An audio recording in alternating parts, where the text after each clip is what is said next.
Hey, good morning, everybody. Welcome back to Elfbait. It's Sunday, which means it's stream time again. It's time to have a conversation about something, and it's also time for me to turn off my mute my YouTube. Someday I'll be a real streamer, and then well, the world will end. Um, so, what are we talking about today? Talking about taking stuff from other systems.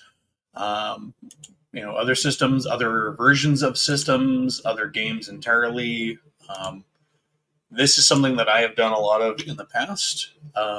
Very ad hoc, so not anything that I have down to rote or anything I do in any particular way. Just when I see something I like, I steal it or I bring it into my game. So beg, borrow, and steal. It's what DMs do best. Hey, Bear, how's it going? All right, I'm going to throw an invite up here because I feel like this is one of those conversations that requires more than me, and everybody has their own take on it. As a homebrew GM, this is not all that strange for me in the first place because I make my own stuff up all the time.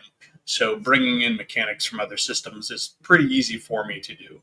Also, having had a pretty steady supply of third-party material or even first-party but unofficial material through like Dragon Magazine or White Dwarf or Imagine back in the day, bringing in mechanics that are in the core rules is a pretty tried and true method for me. It allows me to have somebody else do the legwork. I mean, that's the main advantage doing that. Yes, you can homebrew all the stuff you want, but if you can find somebody who has done the legwork for you and they've done it well, great. Then you can go ahead and grab it and use it. Or a lot of times, if it's not up to the task exactly as it is, they've done 90% of the work, and you can now go ahead and finish it up, polish it up to your needs. Real quick, good morning to Mage's Musings, GM Cody, Bear the Gen X GM, and Grumpy Old Slan. You are, of the 7 that are watching, you are the ones who have said hello. Grumpy. Funny. You didn't miss much. You just missed me fumbling the intro again. Someday I'll actually get this down, but that day is not now. Hey, Serlick. Kerlick, however you pronounce it. And here I am dropping stuff. So, kind of what prompted this video is I was watching an episode of BX Berserker, his most or Back Me Berserker, excuse me, his most recent video on the Viking supplement for the Gazetteer series that went with Back Me. It's not specific exactly Vikings, but it's fantasy Vikings. And in there was a nicely done self-contained set of rune magic that overlays the normal Beckme magic in a way that seemed really cool and usable. And it was like, if you're ever going to do D&D but with Vikings and you want some cool rune magic, that would be a way to do it. You just go ahead and lift it straight from that. Now, you're not really lifting from another system, but you are definitely lifting from another version of the same game. And then it got me thinking about other things that I've done in the past. Before D&D, 5e published Sanity rules or Fear rules. We pulled those from Call of Cthulhu or other mechanics. In my current By the Sword campaign I'm running, I have pulled in rules into BX/OSE that are from AD&D modules that were written to simulate the Conan universe, specifically the Fear rules and the Luck rules that are in there. And so while those are from another D&D, they're from a D&D that does not have that built into it in the first place. And so you can just kind of layer these things up. I mean, I'm using a critical hit / death and dying mechanic that I found on a blog somewhere. So these these things come from all over the place. And so while it's something I do, it's not a really deep topic. It's just one of those things that I think a lot of people don't think of doing because they get hung up on rules being self-contained, and which is funny because if you look at games as they evolve over time, just about any game ends up evolving into something that is nowhere near its original form, even within a particular edition. BECME is a good example. BECME grows and grows and grows with each, a supplement that comes out, adding in new material. AD&D did that. Every game that really is worth its weight tends to do that. Now, some of them implode on the weight of those editions because they do it in an unchecked fashion. I think any of the games that have been produced under various forms of the OGL have done that, for better or for worse. I mean, the OGL has given us plenty of awesome material to pull from, but it has also given us a lot of crap. I mean, for lack of a better term. I mean, there's just a lot of stuff that came out with the OGL, especially in the third edition OGL, which went nuts, especially considering so much of that was strictly in print release. That was insane. I mean, fifth edition has produced a lot of stuff, but I don't think anywhere near as much as we saw with third edition. With third edition and that brand new concept of the OGL, producers just went crazy with that. But all of that gave us a ton of material to pull in. And so that's all coming from within the system. But at the same time, other game systems are still producing things you can use.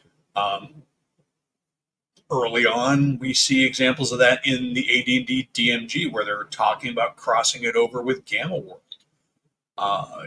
They're giving you rule stuff in the DMG, the Dungeon Master's Guide, to use material from other games, Boot Hill and Gamma World, and allowing you to cross over mechanics and systems from other settings and other games.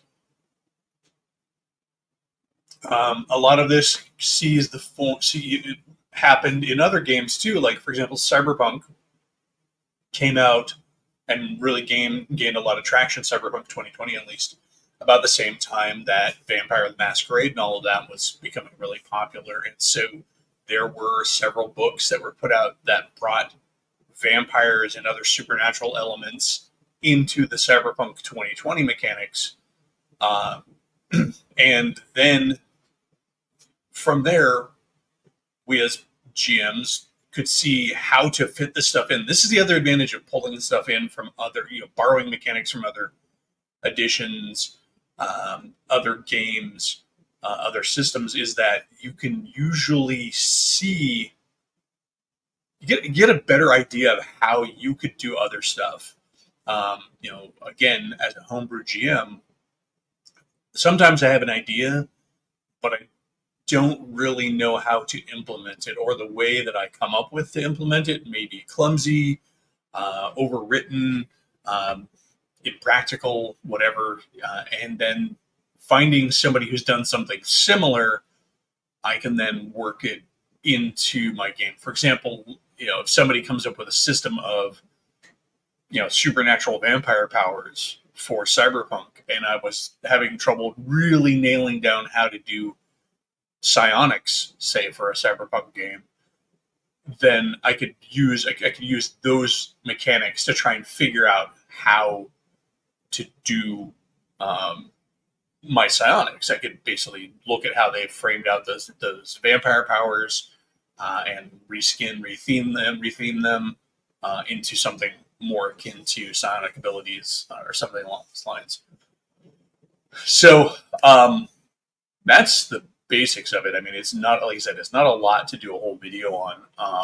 If anybody wants to come on and chat, and like I said, links up there in the comments. So be my guest. I'd really like to hear what other people have used, have pulled in. I mean, a lot of my stuff was just straight Dragon Magazine ads, which is kind of cheating because it's written for D&D. Um, but yeah, I mean, we used to pull in a lot of Palladium system stuff into D&D. Like their weapons lists and armor lists were pretty extensive when um, D&Ds were when D&Ds were minimal. Later on, D&Ds expanded. But yeah, so yeah, it's not a huge topic. I don't have a lot of like weighty examples to show, but I mean, there's images musings. Hello, sir. You are muted. Like an idiot. Yep. No Well, camera today. Alas, it's acting up. I got to reboot the computer, but I'll do it later. Oh, so how you been? I've been okay. I'm cleaning my room. I caught the first Claricon recap review. Yeah, next one should be up this week. Rough cut is complete. I have to do the puppetry and then fine tune, add the music, all that fun stuff, sound effects. Cool. So I know you're kind of a purist when it comes to D&D, but do you have you ever pulled in systems from other editions of D&D or other games entirely? Yeah, absolutely. I'm not a purist by philosophy. I've just found over the years, every time I try to add a rule in, 9 times out of 10 it just doesn't work, and I just get rid of it. But every once in a while, one really fits in. My first ed game is the best example where I filled in a lot of blanks in first ed combat by pulling in from the second ed combat and tactics book. Right? Yeah. So still D&D, and the rules are compatible. That's why they work. But if it isn't making up my own, yeah, but a completely alien system, maybe not so much. Like second ed and first ed are still largely compatible. Yeah, I think that's one of the easiest things to do. And like I was saying, I mean, with so many different versions of D&D, depending on whatever version you're playing, it's easy enough to borrow something from another version and pull it. And I think a lot of us did it by accident when we did those mashups of BX and AD&D as well. You know, we sort of just kind of did it by organically, you know. Yeah, the core systems work well enough, so there isn't much of a changeover. But yeah, like pulling parrying from Palladium and putting it into D&D, that's a bigger shift. Yeah, because I mean, Palladium's whole system is built around a very active combat system rather than the D&D's abstracted combat system. Mm-hmm. Yeah. Yeah, so that would be tricky. I actually feel it's funny every time I want to try and redo D&D's armor system to make it more realistic, I end up giving up because I'm like, then I have to rewrite basically the whole game. Yeah, that's what is dragon? What is if you're going to start trying to make armor more realistic, then you get down this weird rabbit hole of the equivalency of every monster's natural armor.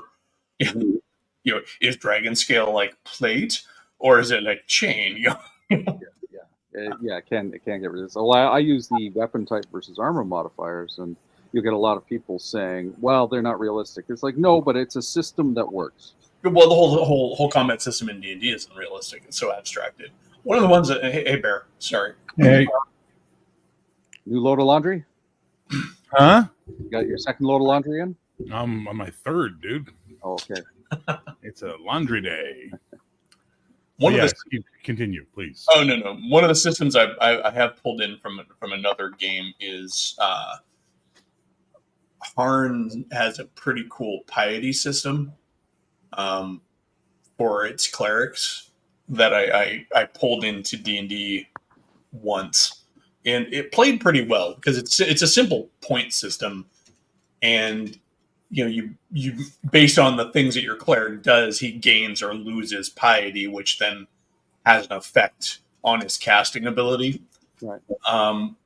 Now, of course, Harn being written relatively system agnostic, it's easy enough to pull through, although there is a Harn game. But, so that was a good one. That was a fun one. And then, interestingly enough, 5e has a version of it with their Theros system, because it's all about appeasing Greek-style gods and goddesses. So they have a piety system that's built for the D&D mechanic, which you can now just lift.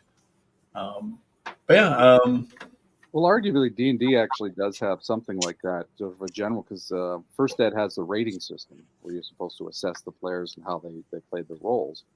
And clerics, if they're not being pious, if they're not doing their thing, will get a low rating, which will impact their abilities and whether or not the god grants spells. So he's already there to a degree. It just, you can just fine tune it a little more.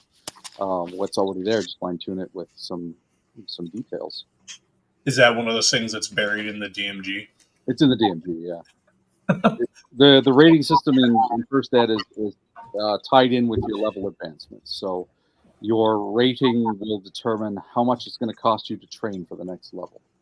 So you're given a rating of 1 to 4, 1 being the best, 4 being the worst. I think they give letters like excellent, good, average, or poor.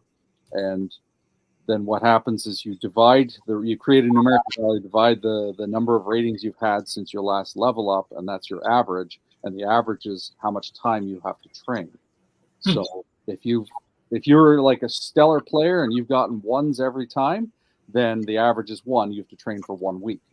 And then the cost per week, the base cost per week is laid out, which of course can be adjusted by DM. And likewise, if you get a 4, if you're playing poorly, you got to train for 4 weeks, which drains your money like you wouldn't believe, because the base cost is 1,500 gold per level per week, right?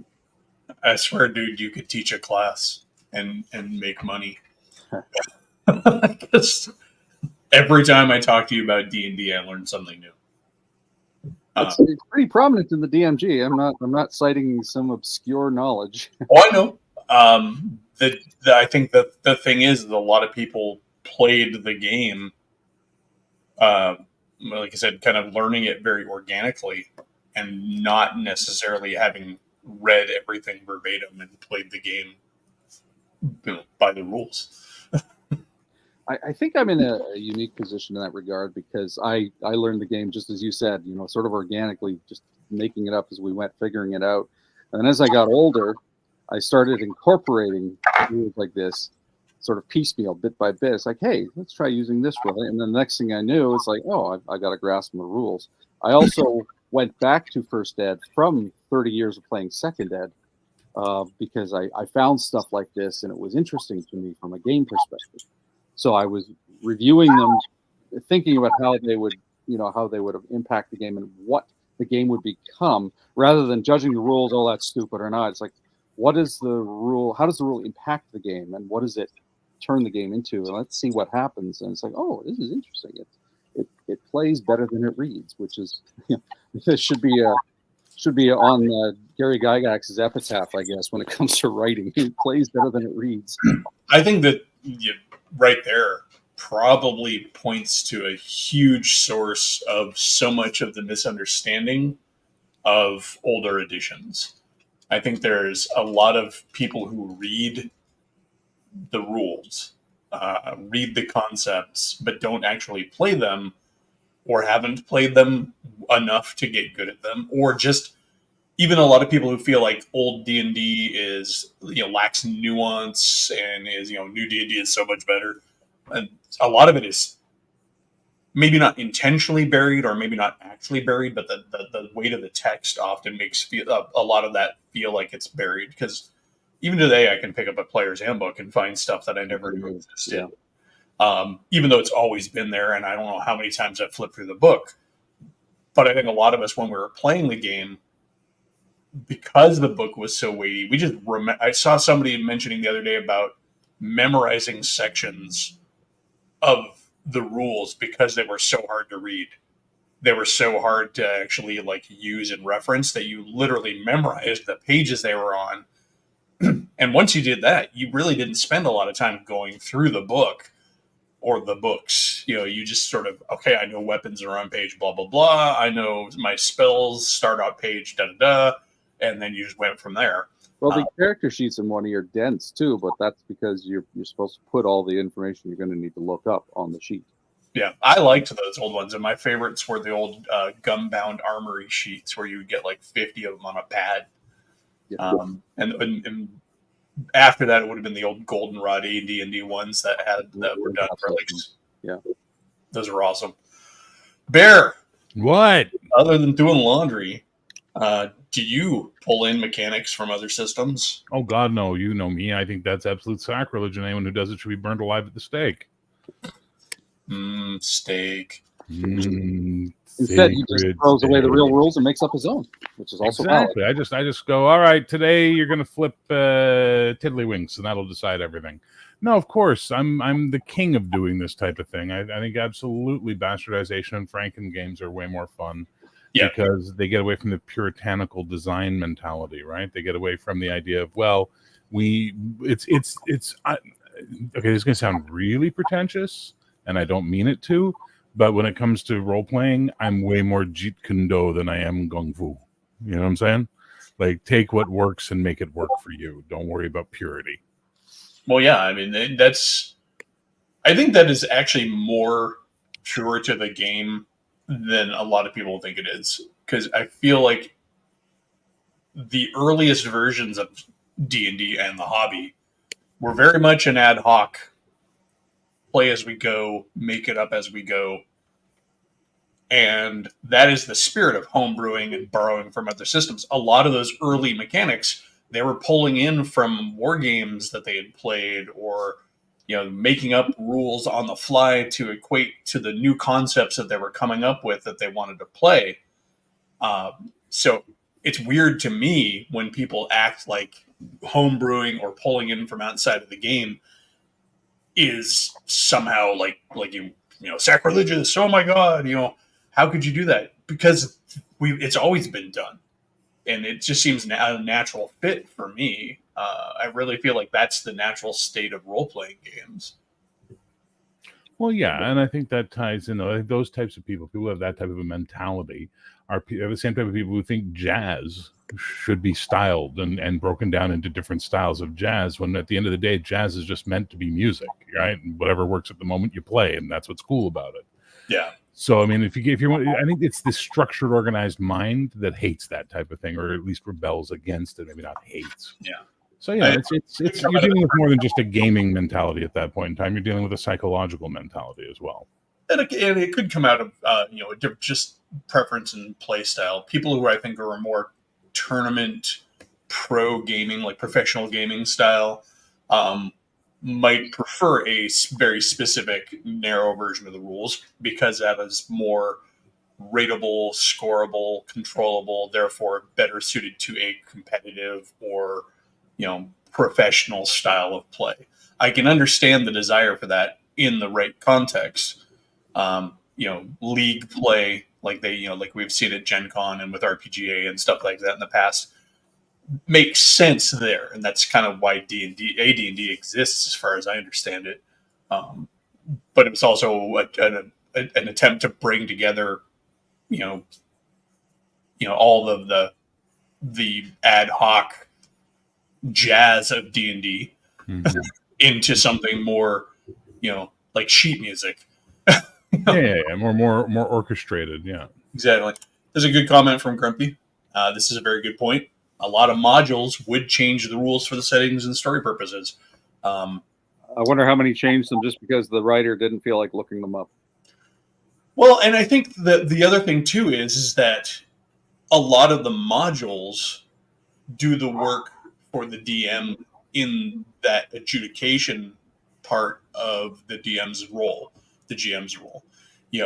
For example, when if you encounter not an example, but if you encounter a situation in play that is not specifically covered under the rules, you would then have to on the fly figure out how to work that mechanically. And so a lot of times the modules are coming up with that on the fly. Here's a chasm. To cross it, you're going to have to roll blah if you decide to try and jump it or something. Sure. And those are things that, as a DM, if you're just coming up against that on your own, you're going to come up with a mechanic, but the guy writing it also had an idea for it. mean, I think any good DM is going to also listen to other options when that situation comes up. But yeah, I mean, I think a lot of the modules where they do change rules or put in new rules, which I guess is changing the rules, but they do it on a very case by case basis. And most times when I run into it, it's because there's not an actual mechanic for it. The saving throws in AD&D are kind of weirdly framed specifically, for example. And so it can often be difficult to find out, to figure out what sort of saving throw applies to a given situation. Because it could be any number of them. And so you sort of have to throw it out there. I mean, that's one of the benefits, I think, for modern saves where they're based on ability scores as opposed to the old, like, death, save versus death, save versus wands, save versus poisons. There are situations that are outside those very specific situations. And I know that the definitions of the saves give a little bit more insight onto that, but they're still very specific. And I think a lot of the cases in the modules, like where Grumpy's talk about it, it's for things like saves or tests of ability, which aren't specifically covered under the rules. Or like you just want to have a character or a monster that does something that isn't in the rules. Although those became codified later on because they worked really well. Yeah, well, it's weird because monsters, for example, have never followed the rules, at least in AD&D, because monster descriptions were very unique to each monster. Yeah, I mean, there's some pros and cons to the modern monster constructs where there's almost a formulaic method of writing things out. It makes it easier to run them.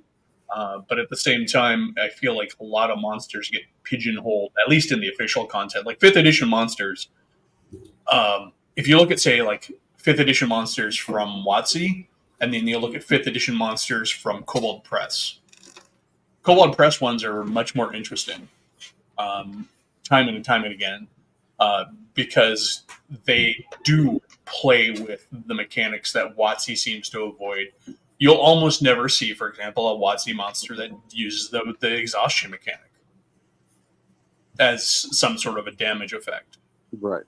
But Kobold Press has monsters that will use the exhaustion mechanic because it's in there. It's a good mechanic. It's usable, and it's really a good one for a lot of different monster effects. Poison could be simulated by the exhaustion rules. Life drain can be simulated by the exhaustion rules. I really like the 5-year exhaustion. Yeah. Well, to your point about 5th ed and even actually 3rd ed, well, the WotC games, you nailed it there. The difference, like in old school, the monsters played by their own rules. The players had a set of parameters for themselves. The monsters could easily break those parameters, whereas 5e in the modern games are more about the game aspect. Everything is on a level playing field. These are rules that everybody can know and understand, as opposed to old school, where it's like, oh no, well, you can't necessarily predict how something will play out because the rules can change. The rules of engagement can change. There are some constants for sure, but monsters are going to come in with abilities. You're like, what the fuck? I'm instantly killed. No saving throw. What? Whereas 5e, the gamer's approach is everything's got to be fair. Everything's got to have a justifiable rule. I'm not saying it's bad or good. It's a different approach. Yeah, it's a different style of play. For a good example would be spellcasting monsters in D&D. Every spellcasting monster in 5th edition, I won't say every, but most of them tend to Follow the set rules. Yeah, exactly into the rules of a magic user or a cleric. Whereas in AD&D, not that it necessarily ever happened, but you could run into a monster that says can cast fireball at will. Yeah. Well, the demon knights, or the death knights do that. But exactly. It's no. I think it's one. Whatever. But yeah, there's that's exactly it. And there's that game mentality that okay, everybody's going to play by the same rules, so it's fair, and that creates its own problems. And it does take away a little bit of the mystique. Yeah, I feel like older editions in D&D were still in that weird and wild kind of, the WTF factor in older editions was very strong and present. Frontier gaming, baby. Frontier gaming. Yep. Let's see here. Tangled up in rule systems and additional loyalty. Yeah, well, I think that's part of it. But there's some people who are just really afraid to flex on a particular set of rules. And I think games ultimately are better. We lost Bear. Games are ultimately better when we do allow ourselves to pull in where needed. Pulling in rules needlessly and just because usually goes wrong. I figure if I'm pulling in a rule, it's one of two reasons. Either it's to flesh something out that's lacking, or because it'll be immensely fun and add to the experience. Anything else, then I got to think twice about it. Yeah, I mean, I feel like they're better when you have a reason for it. Rule of cool certainly is a thing, and I know, for example, like bows built for strength, which is one of our go-to standard rules that came up in a Dragon magazine. Mm-hmm. Never looked for it, never asked for it, never thought it was missing. But when I read the rules in the Dragon, it made perfect sense, and it made bow fighting characters a little bit more viable. Now, granted, bows built for strength are not cheap, but it was definitely a cool mechanic, and it stuck around. I mean, why not? And if you understand archery, real world archery, it makes perfect sense too, because really strong people can draw a much heavier draw on a bow. Right. Well, you get that from mythology too, which adds to the fantasy. Odysseus could only draw his bow because the bow was so tight, right? Exactly. And so that allows those archers to not only take advantage of their dex bonus to hit, but now they can take advantage of their strength bonus to damage. Yeah. Putting them on an even field of play with the sword and board type fighters, because I think bows tended to still balance themselves out because you were able to fight at range, but the fighters and they're doing up to +3 damage or something like that every time he's hitting without a magic weapon. But if you're looking at OSE and AD&D, where the hit point thresholds are much lower, even doing just D6 is catastrophic without. Oh yeah. So yeah, and that's the thing. I was just about to say that when you brought it up, is that in those old games, +3 points of damage is godly. Yeah. Yeah, that's a lot. Let's see. Well, I mean, on the topic of that plus the damage, I mean, we've got a monk in my AD&D game, and I always get the complaints of how come monks don't get their strength bonus. It's like, because they get something better. When you're using weapons, you get +1 to damage for every 2 levels. And when you're using any weapon, which of course includes missile fire, and only when people see that in play, it's like, oh, I'm level 6 now. I'm +3 to damage. Yeah, you're the equivalent of having an 18% strength. And it's with anything you use. So yeah, it's that +1 doesn't seem like a lot when you look at it on paper, but when you see it in practice, it's huge. Yeah, and of course, modern day, it's a little. Well, it looks like Bear had a cat emergency. Yeah, he had a cat emergency in private chat. I did see the private chat earlier. But yeah, so I mean, I think it's things like that really, I think, are I guess a reason to bring stuff in from other systems. They really come into play, I think, when you're looking to play a game that you played a lot, but trying to find a way to play it in a different style or to really evoke a particular universe or play. Earlier, I mentioned that rune magic from Beckby. Rune magic is something that is sort of very much part and parcel with like a Vikings type setting. And while you could just hand wave it and say that typical magic user or cleric stuff is all rune based anyways, having a mechanical system that deals with this sort of pros and cons aspect that the Beckby system has for it really makes it stand out and play into that kind of gritty, fatalistic, Viking angle. Because in the Beckby version, like, learning runes can potentially cost you points of constitution. Right. You can learn as many as you want. Is the thing. But it's always a risk reward kind of a thing, as opposed to Magic users who are very specifically limited to how many they can learn. But so. Well, risk reward is it's a good segue, because that's another thing I like to consider when I'm porting in rules. If I'm porting in rule options for the players, it's like, okay, what is the risk versus what is the reward, right? So it's one of those cases where if it's a benefit, why would you never not use it? Whereas if there's a potential cost, then it's a consideration, and that can really make the game dynamic. Yeah.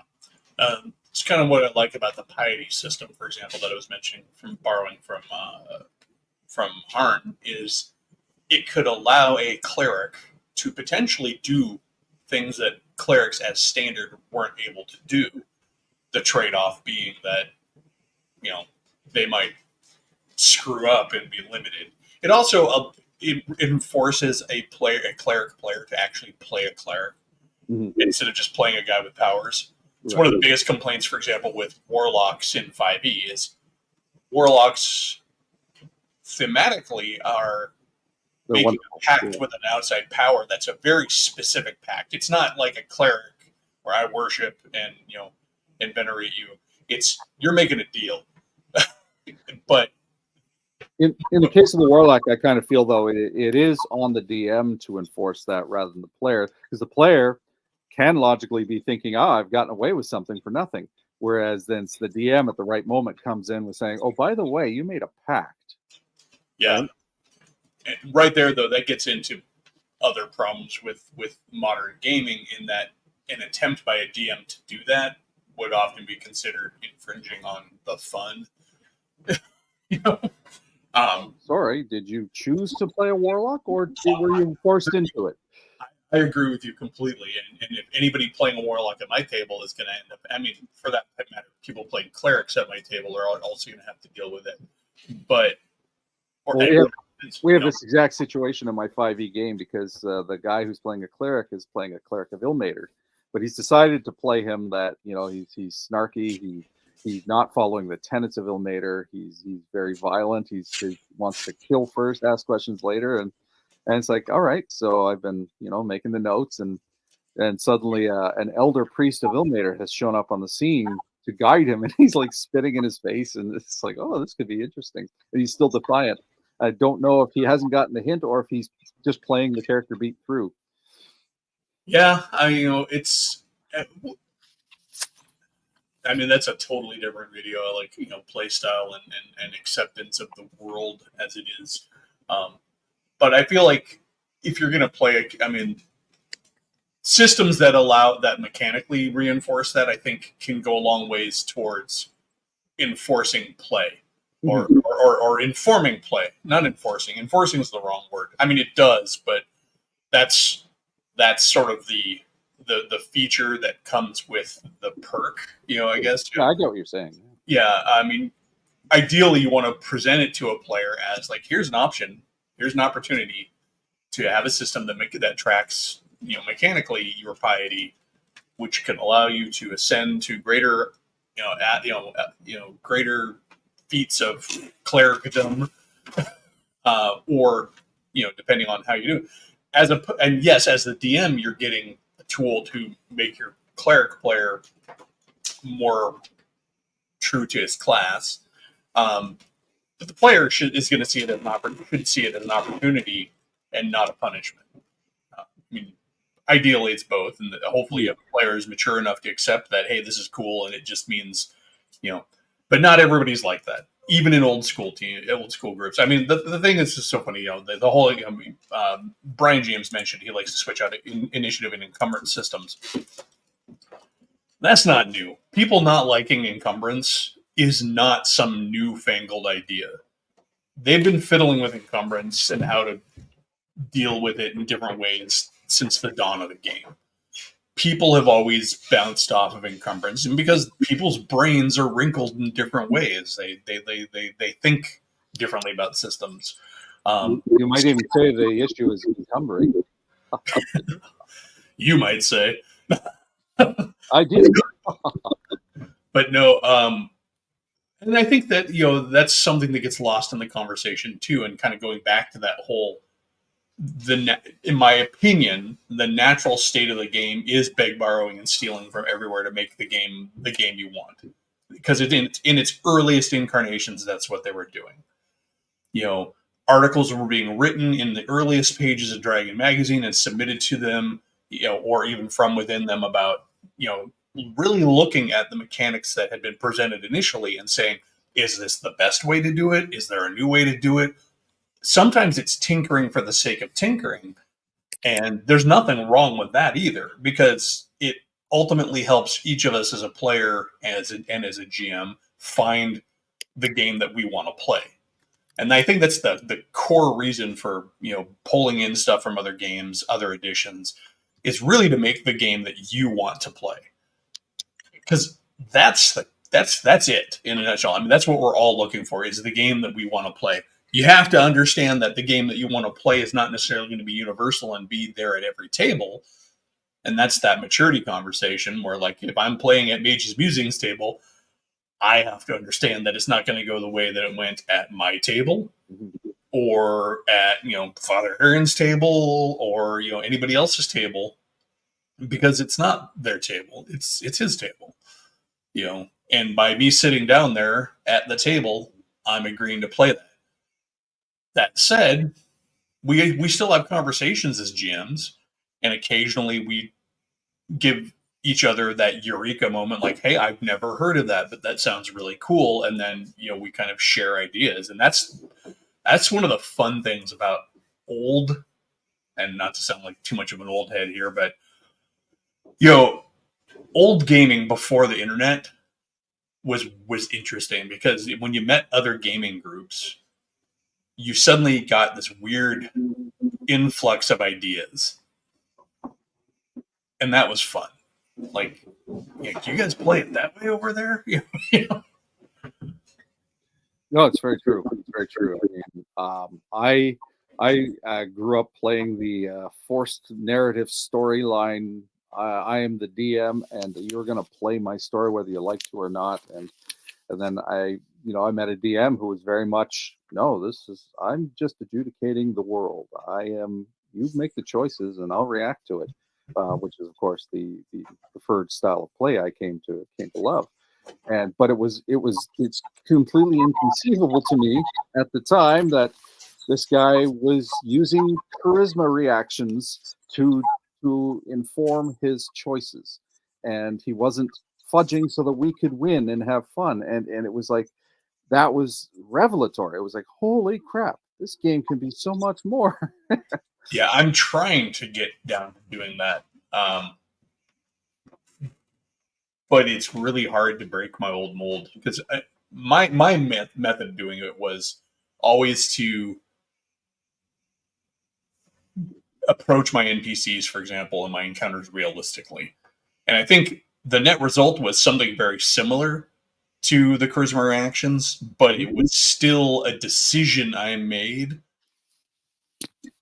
based on the variables swimming around in my head, as opposed to the dice. The dice, yeah. And that's the big one, because the dice will challenge you as a DM too when they give you such an extreme reaction.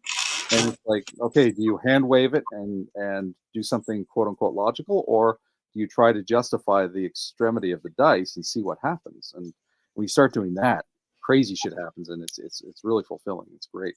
Yeah, I'm still getting up to speed on that one, because I'm trying to use the reaction rolls in the OSE campaign, but I keep forgetting that they exist because I've never really used them in the past.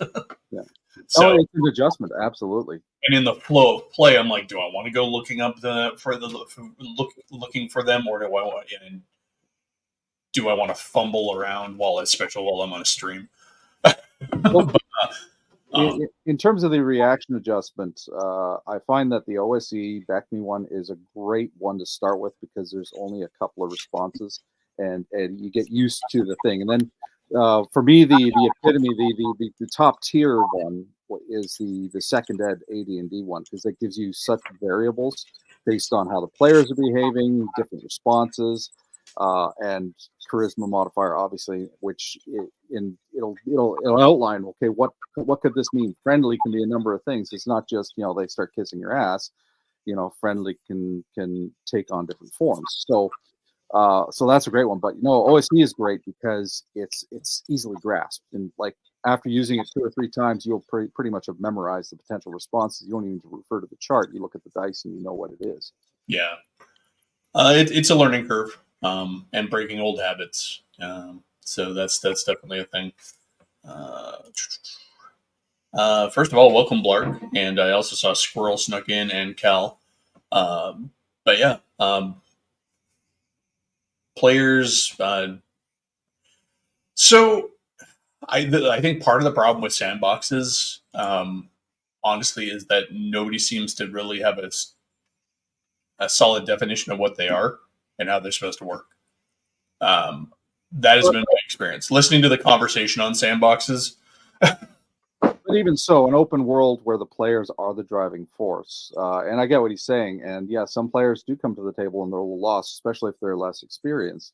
And it's okay to sort of give them a nudge or just personal motivation. Just give them a reason to do something. Then they'll start figuring it out from there. But if you're pure sandbox and you plunk players into a world where it's entirely them to figure out what they want, yeah, newer players will get lost for sure. There's a certain amount of self-editing that has to go on when you're running a sandbox game too. Subtlety is not your friend. In my experience, when you're running sandbox games and your hooks and your calls to adventure and all of that are perhaps they may not read to the players the same way that they read to you. Yeah. Because you have all of the details in your brain. And that's why I say like some editing of your ideas is important. Because it may seem perfectly obvious that this is a call to adventure for you, but your players may not jump at it because you're writing these encounters or these hooks, whatever you want to call them, based on what hooks you and your understanding of hooks, and your players are all different. Mm-hmm. So yeah, sometimes you have to just smack them over the head with with the idea. That's why quest givers and very overt calls to action are important. Town criers are your best friend. Town criers, or a guy falling dead at their feet, or very heavy-handed, obvious clues are the way to go. It's like one of the best pieces of advice for writing Call of Cthulhu scenarios, for example, I heard is don't write red herrings into the scenario. They'll come up with their own. Yeah, exactly. Because if you write a red herring in there, you're not just going to derail the train. You're going to throw it a county over somehow magically, because players are going to take that little thing, the way that you narrated how the secretary responded to them when they asked the question is suddenly going to be, she's part of a cult. So yeah, I mean, I don't know, that can be fun too. That can be fun, and that is that is the fun of it, obviously. But when you throw in a red herring on purpose, but more to the point though, like with the sandboxes, is the biggest problem I see with sandboxes. Hearing the conversation on sandboxes that goes along, I've not run a lot of them, but when I have run them, is people not picking up on your cues, people not picking up on your hooks and your trickled in rumors, whatever the case may be. Some players are going to want to run at everyone you throw at them, and those players are gold because they can usually convince the rest of the party to go. The motivating factor, yeah.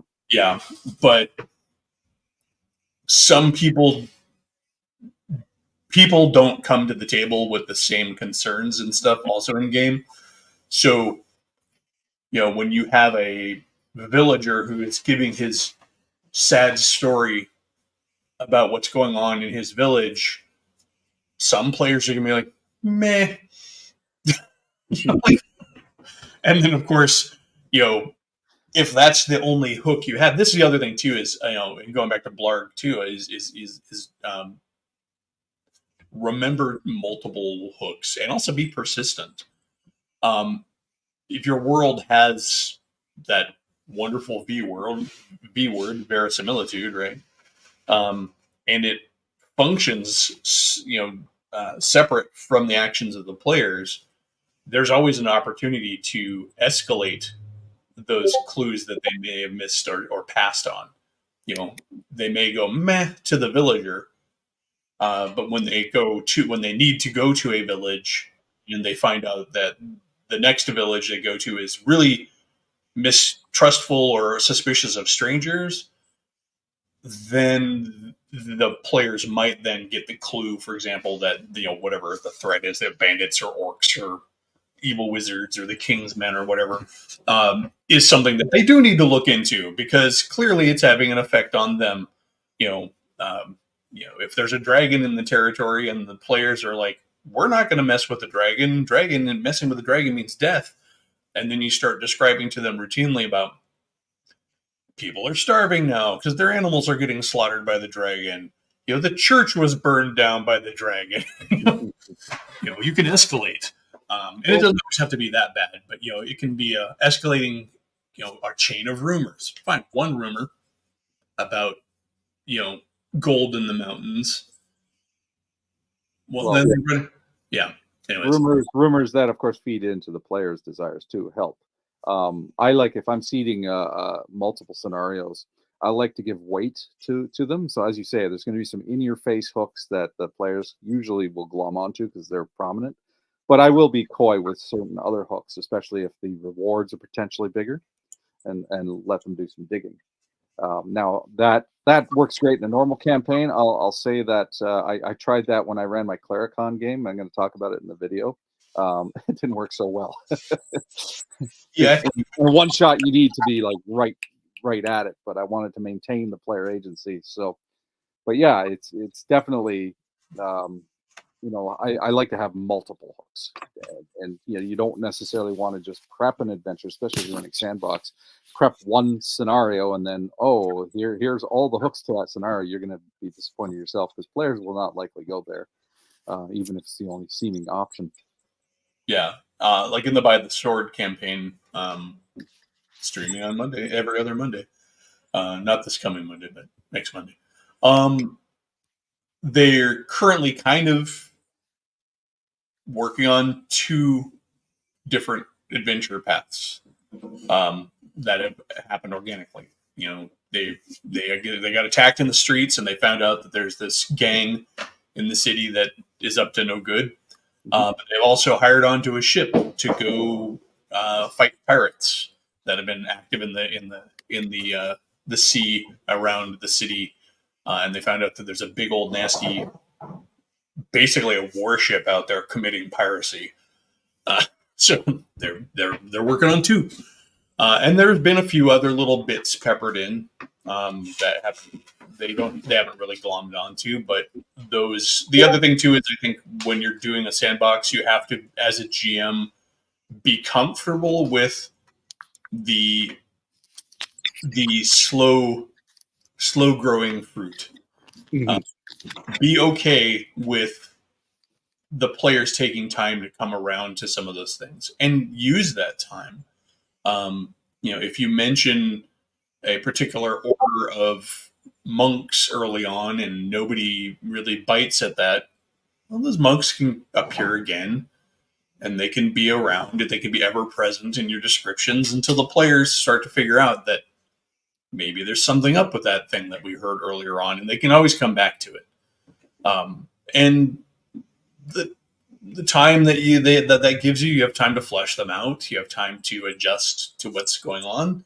to kind of up the game if there is a plot involved. Somehow this turned into DMing sandboxes, but I think that's a good comment from Blarg. Marhawkman, this is one advantage to any sort of structured mission-based game. You could technically even do it in a fantasy game if the players are playing, minions of a master character, whether that's a king or an archmage or their holy order or whatever. You can still also do that.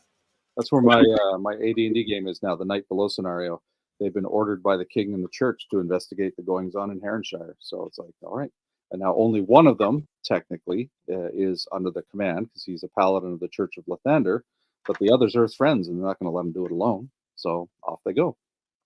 Well, yeah, and I guess in a way, you can do it with any conventional D&D party, because, I'm seeing that right now with my 5e campaign, where the party is off doing the bidding of a dragon because the dragon has their home held hostage. Right. So, but also any party of people can have the king's men write in and say, by order of the king, you will do such and such. You're conscripted into this service. And the party can certainly defy that, but do you really want to be the adventuring party that's now, in the kingdom having pissed off the king? Well, maybe they do, and that becomes the game, and that's actually a lot of fun. Well, and that's exactly it. If you're going to run a sandbox, you have to be prepared to let them run with the consequences of whatever the players choose, 100%. But you also have to be willing to lay those consequences down too. Reality of sandbox jamming is, yes and no. I think the way to save that is to never prepare too much in advance. I never expect them to do what you prepare. Just seed the world. Just seed the world with stuff, and the aforementioned hooks. But then as a DM, just improvise and react to how the players go about their business. Maybe bullet point a few things that are key to whatever plot you're doing, so you're consistent. Like, group of monks, secretly evil, conspiring with devils, plot to kill king. That way, whatever else comes up later on, you can flex with it and improvise it, and And as your players grow, and not just characters, the players get more experience, assuming you're starting with a less experience, you can start adding in timelines to stuff like that. Oh, there's a plot to assassinate the king. Well, it's not just going to sit there until they interact with it. It's going to happen, right? And then you can start laying out the timeline for things like that. It's like, okay, so if nobody investigates, or if nothing obstructs these conspirators, this thing will play out. Yeah. Marhawkman, I agree with the first part of it, but the second part sounds more like the Quantum Ogre. Yeah, I don't like the Quantum Ogre. Now, if it makes sense for them to do so, and in this case, like if there's a bandit group or whatever, having the players run into them later on at a different place than they were originally going to run into them is one you can kind of hand wave. Or if the bandits are following them actively because they want their loot. Exactly. You could, but you definitely want to avoid the Quantum Ogre idea where, like, I have an ogre in his lair that's set up in the mountains, and it's supposed to be this whole adventure up there. Oh, look, it's now in the forest that they're going to. Yeah, if you really, really, really want to use an ogre, there's no reason not to use an ogre, because they're really one of the more common monsters in D&D. Yeah. So, you could have a forest ogre, but he should be its own thing. He should be a forest ogre. I agree. Somebody once said that random encounter tables are just quantum ogres. I'm like, no, that's a completely different beast. Yeah, I still really like and how your cockatrice thing happened, because that's so much of a pro random tables development. So a combination of what was in a module with some random encounters really creates some flavor for your setting. Well, and as a DM, like you don't just put the random encounter in and forget about it. It's worthwhile sitting and thinking about it. Like in the case of the cockatrice, I was like, okay, well, they had the module they had I'd done previously done. They found a caged cockatrice, and it's like, okay, that was part of the module. Didn't think anything of it. The guy had illegally imported an exotic animal and was keeping it secret. It would have been illegal because of its deadliness. And then they randomly encountered a cockatrice. I didn't plan it. It just happened. And it's like, oh, right. So tied in with what had come, that said to me, well, maybe there's a lair nearby. So I constructed the lair. I placed it on the map. And then that informed choices. And so, yeah, there's so much that you can do. As a DM, you can really stretch those creative muscles by fleshing out the things that come up randomly. Yeah, and so that cockatrice layer is now, I hate the fact that my brain randomly alternates between cockatrice and cockatrice. It's like, come on, pick a pronunciation. But it's on your map in a specific location, and so the players will never encounter it unless they actually go there or get sent there or randomly stumble upon it. But it's there. In this case, they chose to hunt it and found it. So, yeah. Yeah. But that also means that, here's another thing, as a GM, you could also make a note to, like, there is also now a 1 in 6 chance within X number of hexes around that layer of encountering a cockatrice anytime the players are there. So you can have it inform your random encounters for that matter. Just I could do the opposite. Because they got it before the eggs had hatched and they killed the mate, I removed it from the possibility of an encounter in that immediate area. Yeah, I mean, that's the other thing too, is that, for example, the dragon that everybody always complains about there being a dragon on the random encounter tables for BX, right? There's like a green dragon or something on there, right? It's in the name of the game, people. Well, beyond that, nothing says you have to fight it. Right. But nothing says it even has to encounter the party, because a random encounter could be like you see it fly over. You see it at the distance, yeah. Or in the past, I've even said, you find a mangled knight. Clearly, he's been assaulted by something big. I've even interpreted some of the encounters as finding their aftermath, right? But the other thing too is that dragon that's on that list. If the party killed the dragon, I would definitely do it like you were doing with the cockatrice. It's now off the menu. Because I doubt there's that many dragons, in a square mileage. I mean, obviously, if they moved off the map, they might have another dragon show up, or if another type of dragon was rolled, because dragons are territorial. Yep, so. Absolutely. Well, Mar Hockman says here, you can even have the dragon have a chat with the player. 100%. Not everything has to be hostile. The dragon could be curious. The dragon could demand tribute. The dragon could rob them. Or maybe the dragon has a quest for them. Anything, it's what I did in my campaign. I was just mentioning there's an ancient red dragon shows up on this at the village where the players are, or actually more accurately, they showed up home and there was a dragon there looking for them. They're like, why is this ancient red dragon looking for us? He didn't kill them. He told them, like, I'm giving you a month to deal with this ancient white dragon who's causing problems for dragon kind. And if you don't, I'm gonna destroy everything you love. He didn't immediately attack them. He was the quest giver and a threat. But sorry. Oh, you're fine. I meant to mute and then I didn't hit the button, so you got the full force of my sneeze. That's all right. Sadly, so did my screen. Let's see. Cards for the random tables, so I can just take the card out. That's not a bad idea to have if the card has the encounter template, so you just pull it and it's right there. You don't have to flip through a book or something. I think the key thing there would be to make sure the rarity of the card matches the frequency of the monster. Yeah, I mean, if you're doing a random draw, randomly draw. Yeah, if you're going to have your old recipe box on your as one of your DM tools with all your 8.5 by or your little 4x6s in there, your 3x5s. That's a good way to do it too.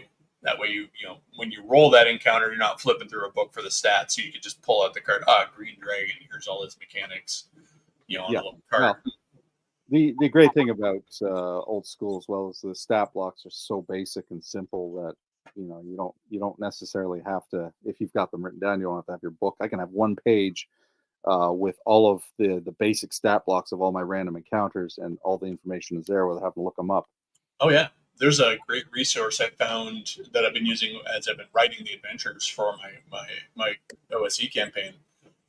Somebody did a BX reference for all of the AD&D monsters plus the BX monsters in a landscaped chart style, kind of like the old monster assortments that they used to have, or also the reference in the original DMG. That very much chart table. So it's very cool to have because I can it's done. It's all alphabetic, so I just scroll through it and find it if I need it.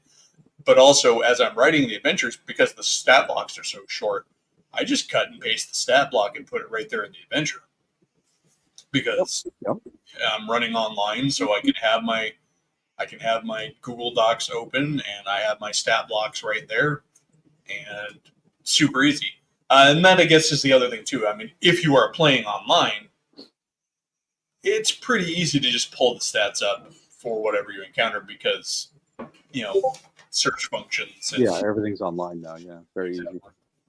Although I do find Googling stats is not your friend because the older editions their mechanics are not well supported in the various online databases. It almost always pulls up like Pathfinder or 5e stuff. But having OSE open in its monster selection, or that BX monster index open. Well, the PDFs for OSE are great because they're earmarked and they have good search functions. So exactly. Let's see. So when you started your stream, at first I thought you were going to talk about thieves specifically. Oh no, yeah, no. Stealing mechanics was the main reason, but it's not a very heavy conversation, honestly. Do you steal mechanics? Yes. So what are we talking about now for 2 hours? Exactly. So honestly, it's one of those things that probably could have used some examples, but at the same time, well, I mean, I used my example I mentioned earlier. How I like to port stuff over my first ed game. I was tempted because I came off of running second ed for a long time using the combat tactics book. I almost just threw out first ed combat and we're going to use combat and tactics, full stop, because it's perfectly compatible. Great. Now Sunday morning lizard brain has hit me. I had a point for saying that, and now I lost it. Yes. Keep talking. Maybe I'll get back to my point. No, it's fine. Let's see. So I'm trying to actually answer. Somebody asked if I had a link to that monster index. I'm going to see if I can find it. I know what I was saying. The point being that there's always going to be the temptation to port things in or steal, and you made it perfectly succinct. The games are sort of predicated on borrowing mechanics to make them work. So yeah, I can't imagine a large portion of people who are. I mean, there will be them. They will exist for sure, but who are so rigid that you've got to use everything by the book specifically. I've only ever encountered one group that does that way. They're very much rigid. It has to be by the book, full stop, no exceptions. Yeah, I know they're out there. I have been fortunate enough to never run into them. That game was it was a slog for sure, because they also insisted on, if they didn't know it, looking it up and stopping play, middle combat. Oh, I got to know if I have this +1. It's like, oh my god. Yeah, I mean, I can understand if it was like crucial, like you're down to the like this roll makes or breaks the entire adventure, right? Maybe taking a couple extra moments, but yeah, roll the die first and see. You might get an natural 20. You don't have to look it up. yeah, that's a good point too, because roll the day and you can see if it matters. So, but I think I'm not opposed to stopping for a moment to look things up, but I also give myself a time limit. If I can't find it 30 seconds to a minute, I make a ruling and move on, and we can double check it later. I'm not going to stop a game for half an hour while I look up something obscure, right? yeah, exactly. I feel like, I guess back to the topic of bringing stuff in, though, you have to be really sure what you're bringing in, and I feel like there is anything you bring into the game. This is the other part. You have to have it has to be done with the caveat that if it doesn't work, it goes away. Mm-hmm. And you and your players both have to understand that if I bring this rule in and it ends up being cumbersome, it either changes and flexes to fit our game or it goes away, even if it was an advantage to you. Yeah. Yeah, my players know that I like to experiment, but I don't just drop a rule on them mid game. I will if it's major, I'll introduce. I'll say, okay, well, we're gonna do things in this way now for this particular issue. Something is a minor thing. For example, I introduced the rule that you can in my 1E game you can spontaneously parry something coming your way if you have an attack left, but you sacrifice that attack and then we do an opposed roll. That's not by the book. That's not in the rules, but I allow it as an extra sort of mode of defense. And I told them going in, you got to declare it before the attack roll comes in, and then you're good, right? But I didn't just like guy comes in, he's dealing the devastating blow against the enemy, and then I say, oh, by the way, I've got a rule where he can parry, and here, oh look, he parried, right? Yeah, you definitely, that is a good point. Anything time you're going to bring something in, make sure there's full transparency and advanced notification for your players. I would say, as for the players out there, give things a chance. Don't immediately just balk at anything that your DM brings out. I mean, because I know there's a lot of players, for example, who are like, no, if the DM's bringing it in, it's clearly for his advantage. Give it a try. See how it runs. Don't just write it off just because. I mean, you might be missing out on a cool thing. Yeah. I think communication, like in everything else in gaming, is key.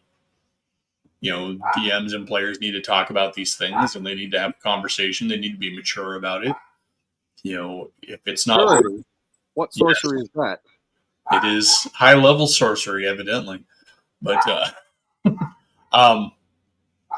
because I think really it's a conversation that needs to happen between adults, and when you're modifying a game, because the people at the table may be perfectly happy with the game as it is and don't want to change it.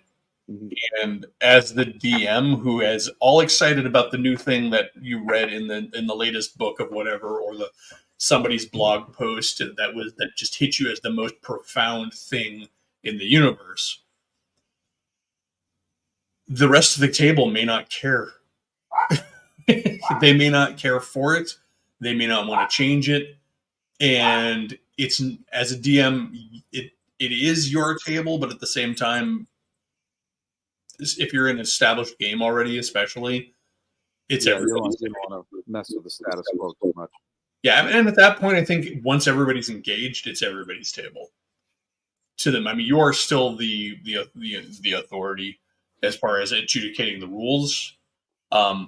Unfortunately, a lot of the management of the table falls to you as the DM, but I think it would be a pretty shitty GM move to not give a crap about the rest of the people at the table when considering bringing in new rules. So, because I mean, really, you don't have a game if you piss everybody off and they leave.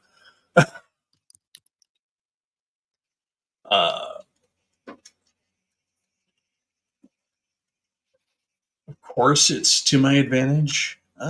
Well, I mean, to your advantage in the more esoteric, broad thinking way of like we're all having a better game. Yeah, I try to avoid bringing in any kind of rule that is specifically a DM's advantage because that's just stacking the deck where the deck does not need stacking because the DM has all the power anyways. And it's not a competition. You're not out to get the players. So, you can't say that enough. You will occasionally have to play a character who is out to get the players, and that's the trick. But you cannot have a personal vested interest in defeating the players. Yeah, that's why I would never suggest bringing in any sort of mechanic or rule from another system that specifically benefits the DM and the monsters or whatever. So yeah, that's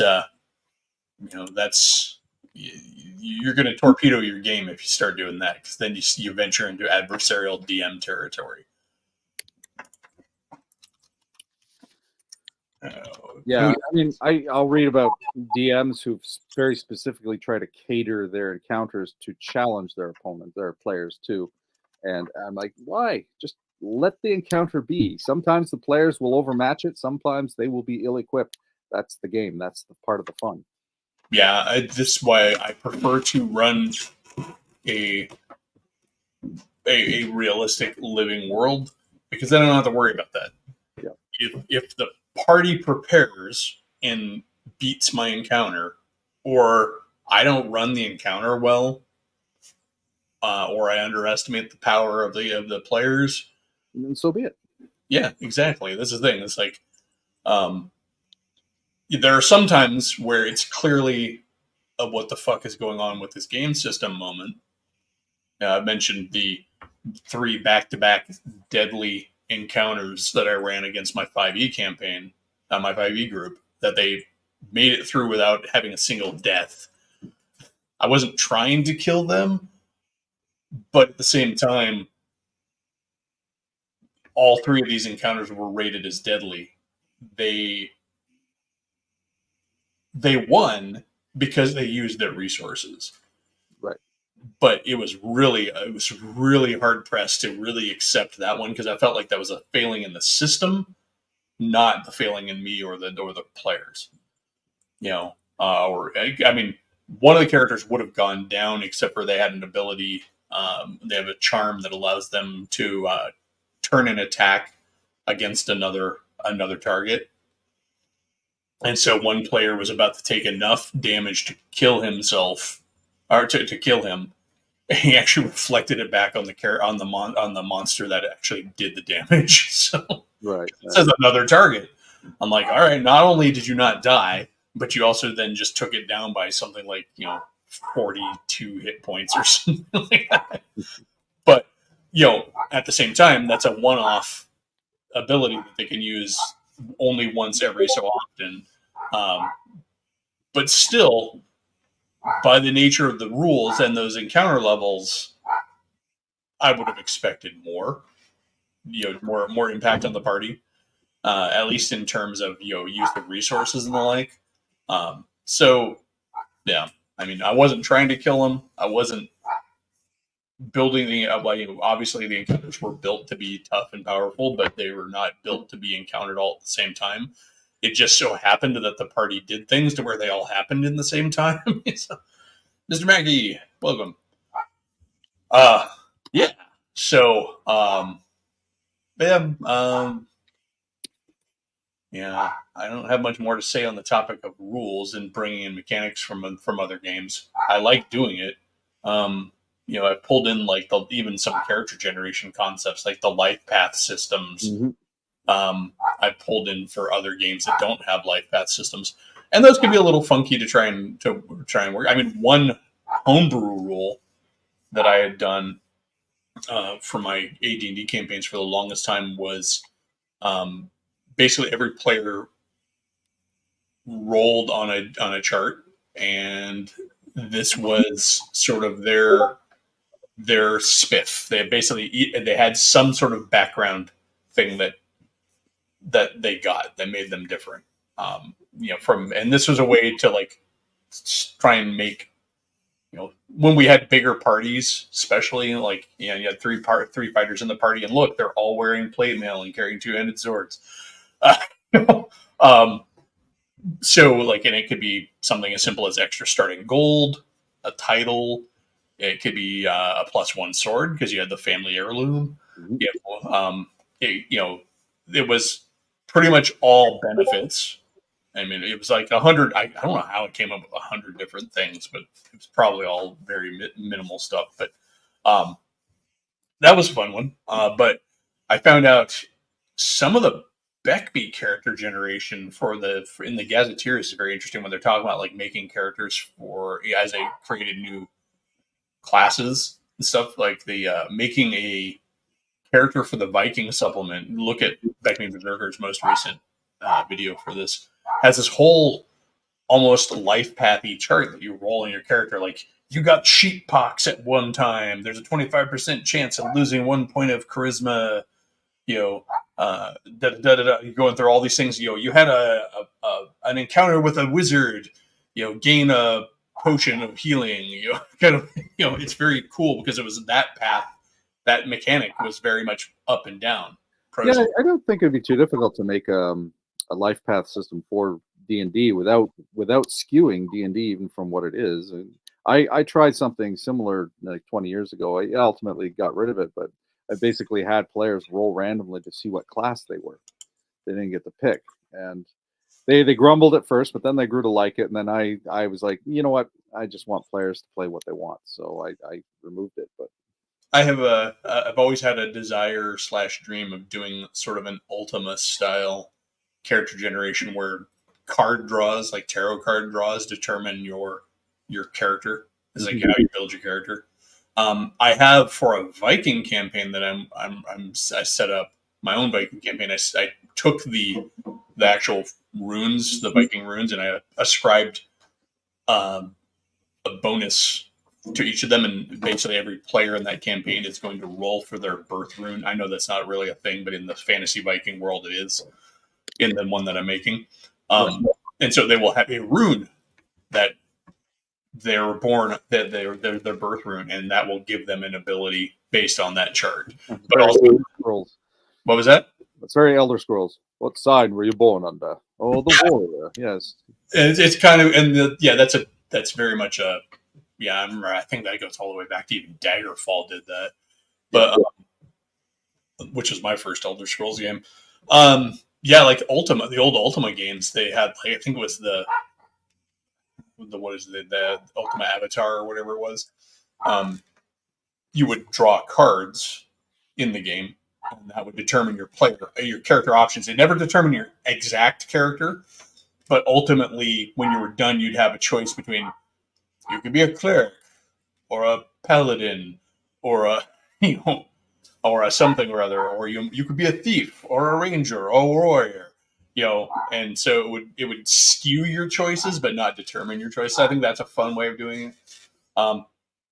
If you can ever pick up an old copy, but they sell for a lot, the Central Casting book that was written by Janelle Jacquet back in the day, Janelle Jacquet, which she was reworking when she passed. Is a great tool for that. It is nothing but a giant life path generator for characters. Now, originally, I think it was like Heroes of Legend. It was broken up into like a fantasy, a science fiction, and a real world version in different volumes. But then the new one was just all of them in one with different categories or something. Great tool. My brother and I used to use it back in the day. And you start with your character's birth, and then you go through, and by the time you're done, you have your character's backstory basically. And you can then skew that. It has points in there where it modifies your character's stats though. So I thought it was really kind of cool.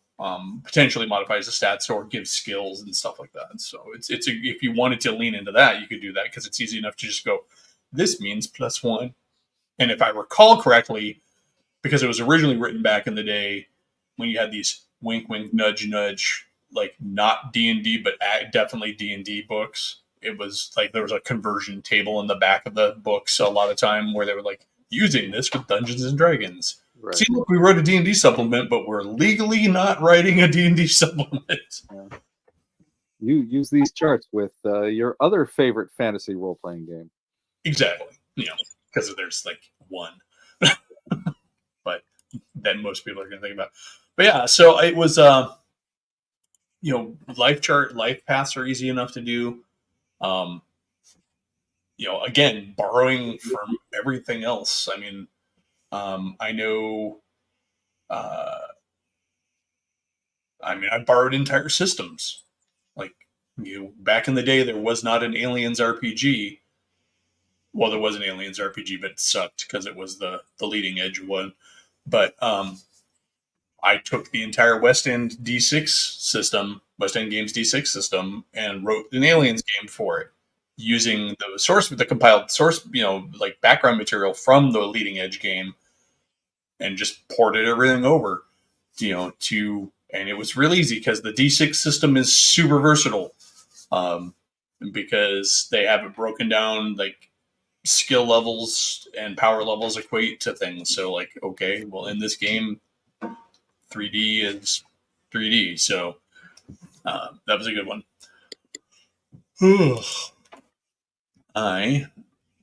See if we have any good comments here.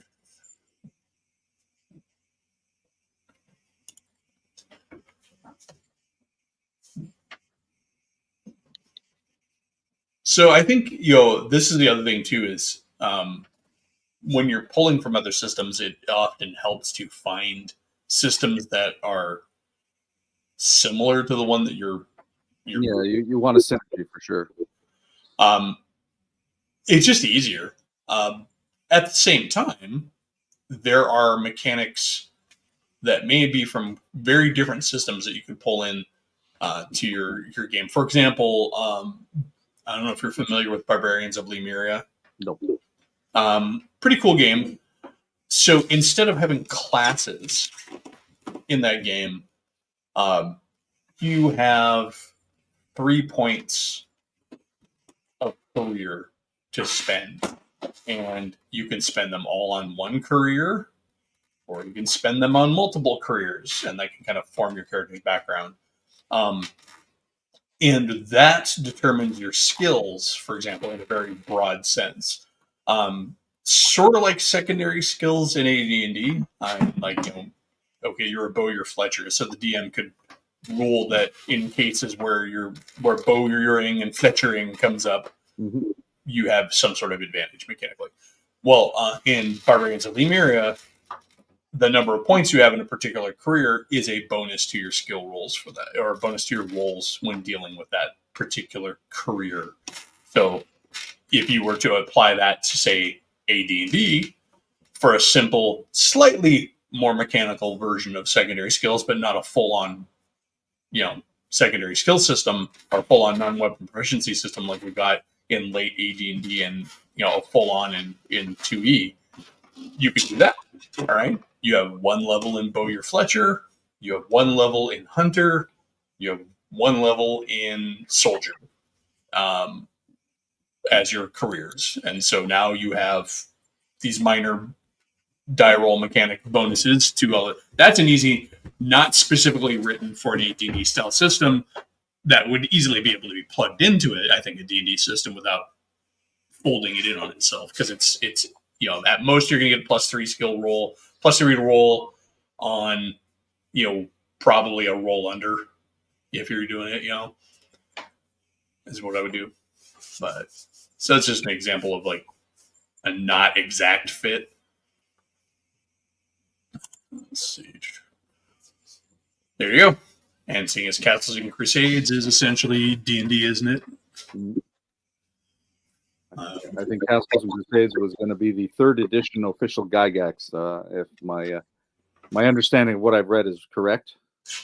Didn't he work on Castles and Crusades before he died? Wasn't he working with them on it? I'm not sure. I'm not. I didn't follow that one too much, but I think you're right.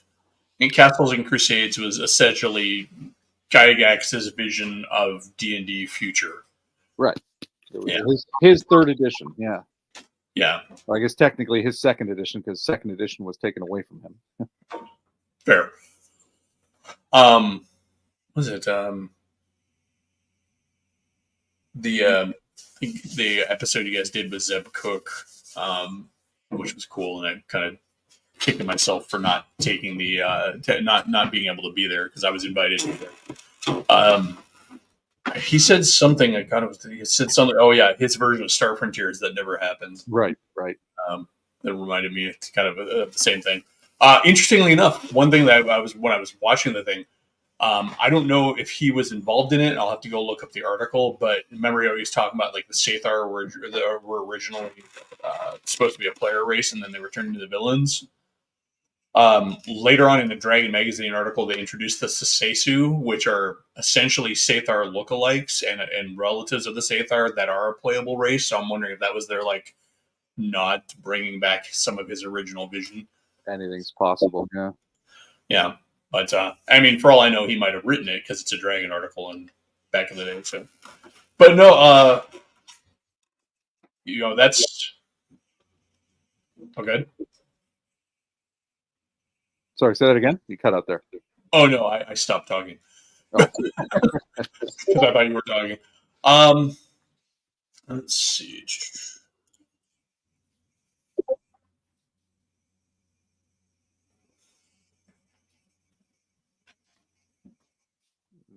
Okay. Interesting. That's in what? Oh, in Barbarians of Bavaria. Okay. I mean, sure, I guess. I think that's a little excessive for me, but Yeah. There's a weird, I mean, not a mechanic that I would ever kick in, but now that we're on the topic of other mechanics and other stuff. So there is a game that, good Lord, the name escapes me. It's essentially sci-fi Greece, sci-fi ancient Greece. Okay. And it's a really cool game. Horrible book though, because they printed it landscape, and so it falls apart real easy because the page weight on that little spine, the leverage is so great that it just disintegrates eventually. Anyways, in that game, your character is intentionally going to die twice because it's playing with that whole epic lineage of Greek mythology thing. And so your character plays to a certain point, and then he dies, and you and the GM kind of agree upon his death, and then your next character picks up in his lineage, and then he dies. And then your final version, your final character is like the descendant of those two previous ancestors. It's an interesting character mechanic. I know my character will die. yeah, well, I like the idea of generational play. I just don't necessarily like the idea. Oh, we're planning it out. This is your fate. This is your destiny. Yeah, okay. I like to let things happen and see where they go. That's just sort of my preference. Yeah, I think it's never got to play a campaign. I did get to play the game, and it's actually a pretty solid game. And their interpretation of science fiction, ancient Greece, is kind of cool. Literally, the sector of space that you're playing in is a map of the Peloponnese turned into space zones. So, like, if you take the actual territories of space, it's the Peloponnese. Right. It's pretty cool, and their interpretation of like classic Greek myth into science fiction races is kind of cool. So, like, there was Achilles and his Myrmidons, right? And legendarily, the Myrmidons were created from ants. In this universe, each Myrmidon is actually a swarm of tiny sentient ant creatures that collectively have a humanoid figure. Yeah. And they take humanoid figures to deal with humanoids. The centaurs in there are actually squids that build cybernetic bodies for themselves to do various functions, and their most versatile one is a four-legged lower frame with a humanoid upper frame, but inside that is a squid. So it's just really cool. Squid bars. Yeah, so they're like it's just it's a like I said, it's a really cool interpretation of the even their version of Hades. It ties into their version of warp space, basically. To go faster in space travel, you have to sink into subspace, right? But the farther down you go, the faster you can travel. But if you travel too close, you get into reach of those things that are down below. So there's like this literal underworld in space. It's pretty cool. Let's see.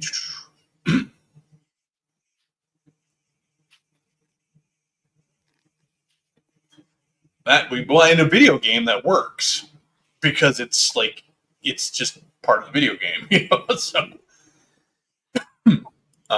So yeah, forcing it in a tabletop game. I mean, if everybody's on board, then it doesn't matter. I just like to see things play out. We almost had that situation in my second ed game where one of the characters impregnated an NPC druid, and then he retired the character so he could, raise the kid. And a generation passed in game, and he was going to roll up his kid, his character's kid, and play that. And we never got to that point, but he was planning on. He was watching because I keep time right in my games, and he was like, "Is he old enough yet? Is he old enough? Not quite, not quite."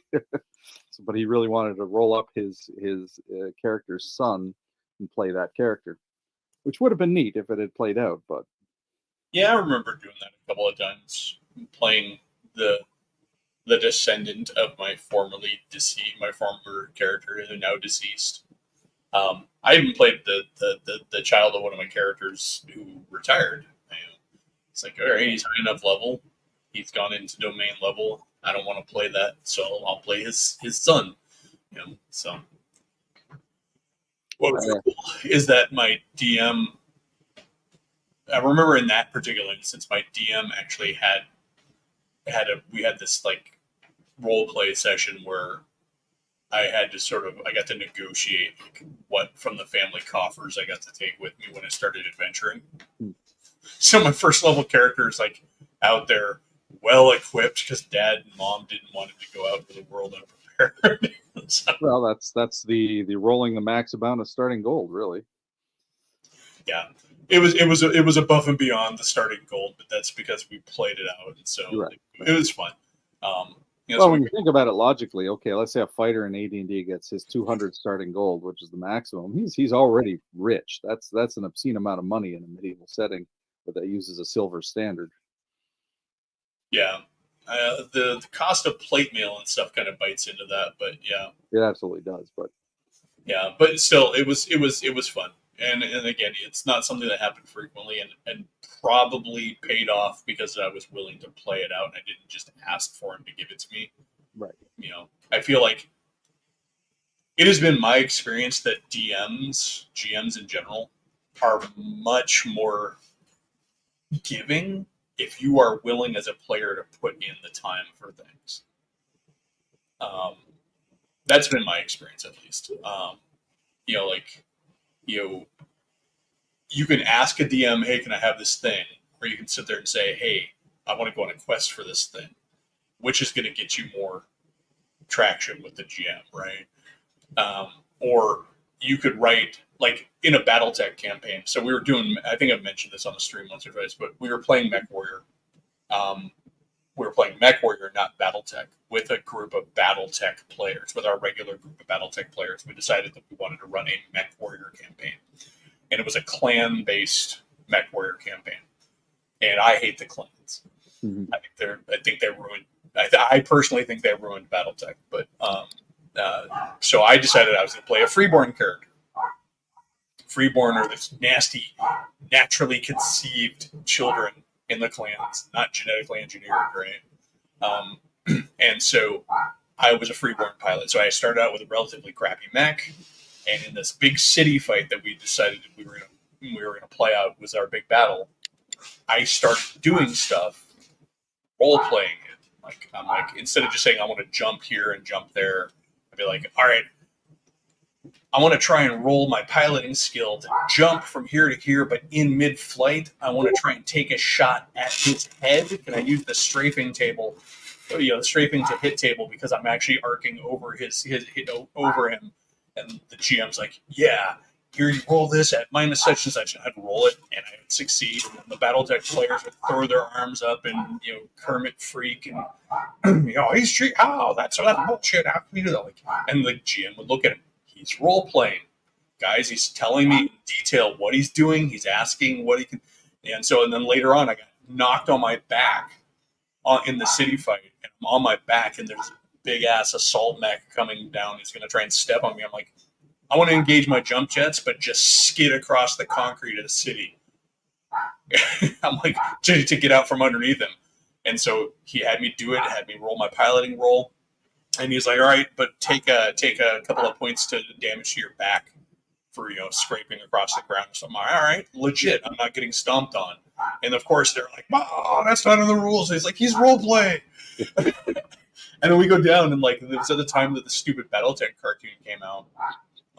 And they had these tattoos, these neural tattoos. They gave them advantages. Well, they made a source book for the setting for the show, and in there they had the stats for the neural tattoos. They gave you this gnarly boost to like your piloting and gunnery skill, but at the cost of causing your character to go insane over time because there's some sort of neurological damage.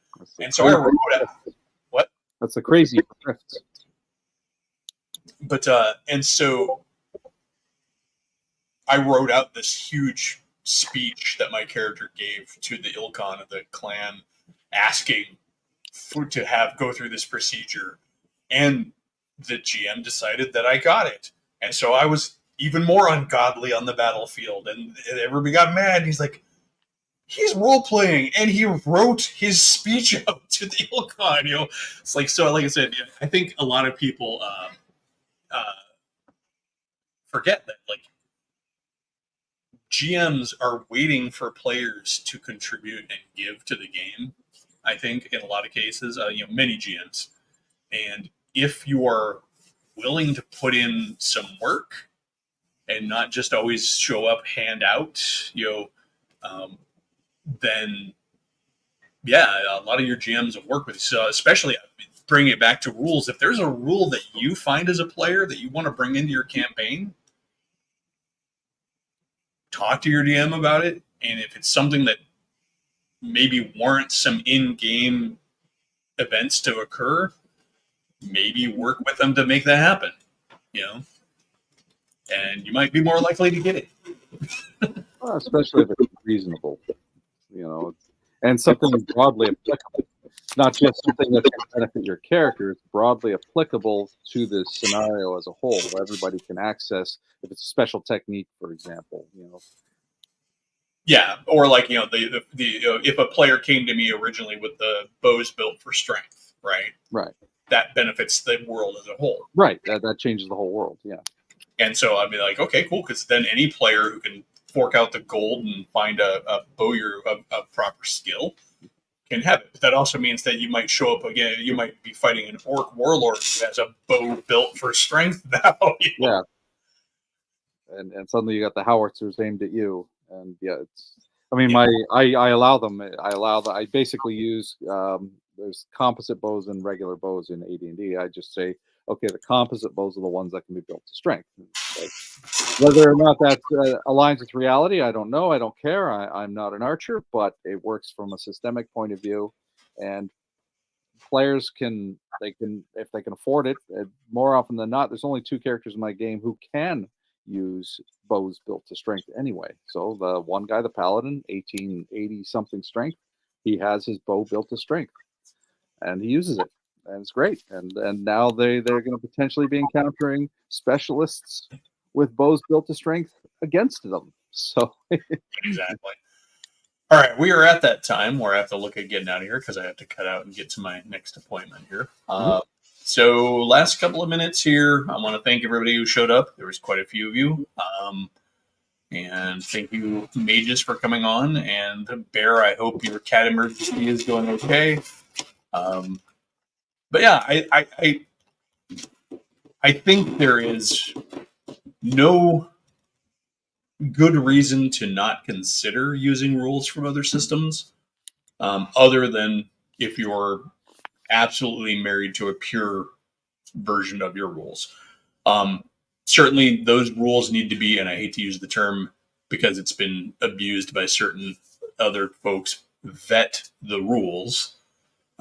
Certainly look them over, understand them, give a decent thought to the overarching effects they're going to have on your game. If you're a player and you're bringing it to your GM, understand that any rule you bring to your GM is A, going to get used against you, and that's only fair. Mm-hmm. But B, it's not likely to get implemented if it only benefits you. Right. If you're coming to a GM and you are like, I want to have my wizard be able to do the wizardy thing, you're like, okay, cool, but that's The other fine. wizard can now do the wizardy thing. Yeah. But yeah, it's a pretty simple subject. There's a lot of benefits to it.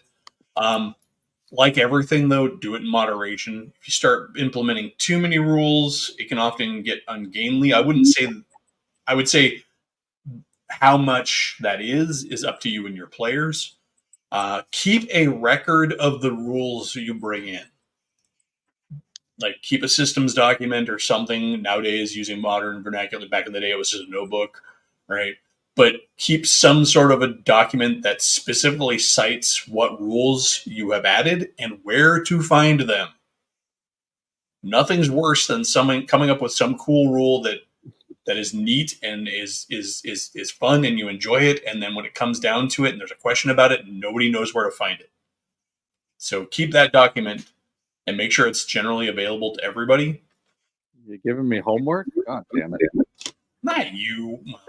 I'm sure you know where to find your stuff because you're that guy. Nope. But to folks who may not have done this before, who are